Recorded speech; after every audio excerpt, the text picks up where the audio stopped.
Itũra-inĩ rĩa Ndumberi kaunti-inĩ ya Kiambu nĩkuo maabitha a ũgitĩri wa marĩa matũrigicĩirie makoretwo makĩhũra birigiceni thutha wa mũingĩ gũteta nĩ nyũmba imwe gũte gĩko gĩa cioro cia arĩa maikaraga kuo na njĩra ĩtarĩ na kĩharĩro. Mwene nyũmba ĩno ya Joy Apartment nĩ ũmwe wao akĩerekeria gĩko gĩa akombori ake mĩgunda-inĩ ĩrĩ hakuhĩ na nyũmba ĩno.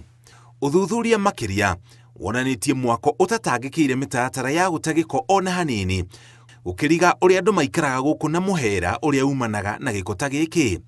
Rĩu thirikari ya kaunti nĩ hingĩte nyũmba ĩno nginya rĩrĩa ĩkahagĩka mĩtaratara ya gũte gĩko wega. That I've given them 24 hours. That house, the way it is, people must vacate because it's messy, it's not habitable, and I'm wondering how the residents were staying there. We tried to arrest the caretaker, but he ran away. So we have been trying to look for him. But this week the situation has been very bad, where the raw sewage has been going to this wetland, as you can see, where we have the arrowroots and the sugarcane.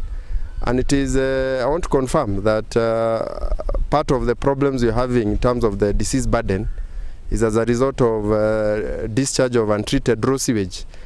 Gĩko ta gĩkĩ nĩ gĩtukanaga na maaĩ rĩrĩa kwaura, ũndũ ũrĩa ũtambagia ũgwati wa mĩrimũ na gĩkĩro kĩnene.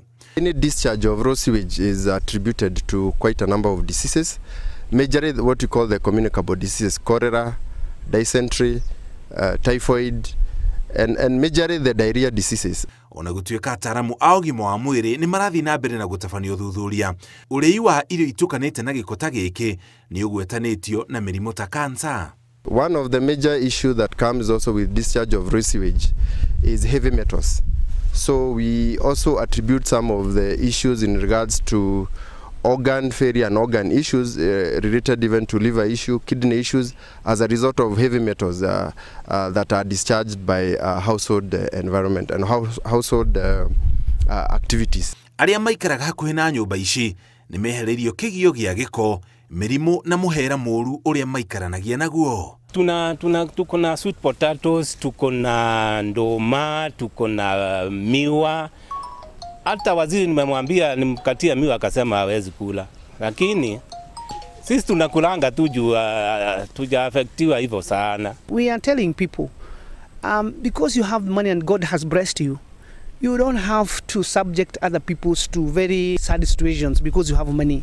I think you should be able to live to the standard of the money that you have. And the residents who also are staying here, they also have the responsibility to report. Unajua na hii maji ndio tunatumia. Na wakati mwingine mtu akioga na hii maji unakuja unajikuna.